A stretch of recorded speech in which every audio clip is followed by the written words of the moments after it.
Okay, yes. Good day to you. Can you please introduce yourself? Hello, ma'am and sir. Good day. My name is Jovi Mandagi. I'm 27 years old. I live in Milali, Laak, Philippines.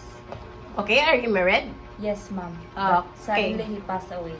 Your husband passed away? Yes, Oh, okay. So, widow. widow. But you have kids? Yes, ma'am. How many kids you have? I have 2 kids, Uh-huh. all boys, ages 8 and 7 years old. Okay, yes. So then, do you have any work experience in abroad? Yes, ma'am. 2 years in Saudi Arabia. Okay, yes. So then, can you tell me what is your duties in your employer house? My main duty is to take care of the children. We Okay. have 5 children and clean the house, which is 3rd floor. Okay, wow. So how many helpers do you have? I'm the only one, ma'am. Wow, you're such busy. So how many members in that family? 7. 7? We have 5 kids Mhm. and my employer, mom and sir. Oh, 5 kids. How old are they, the kids? The kids, 2 months old, 5 Mhm. years old, 10 years old, 15 years old, and 20 years old. Okay, so a big family already. Yes.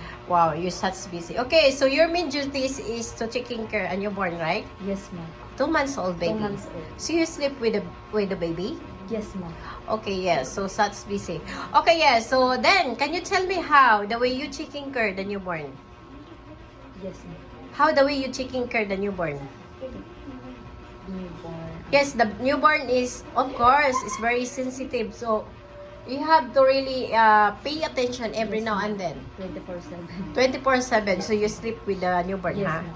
Okay, so for example, if the baby is crying and crying, so what will you do?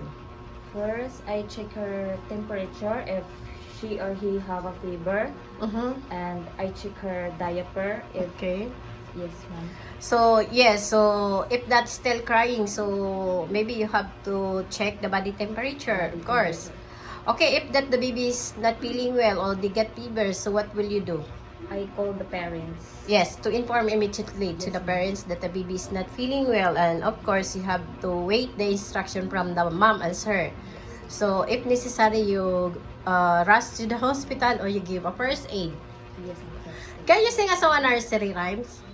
Yes, ma'am. Okay, go on.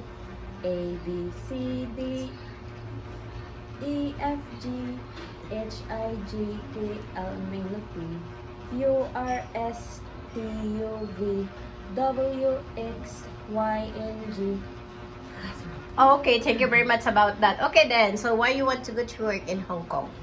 Um, because now I am a solo parent and I have obligation to finish my 2 brother and 3rd year college.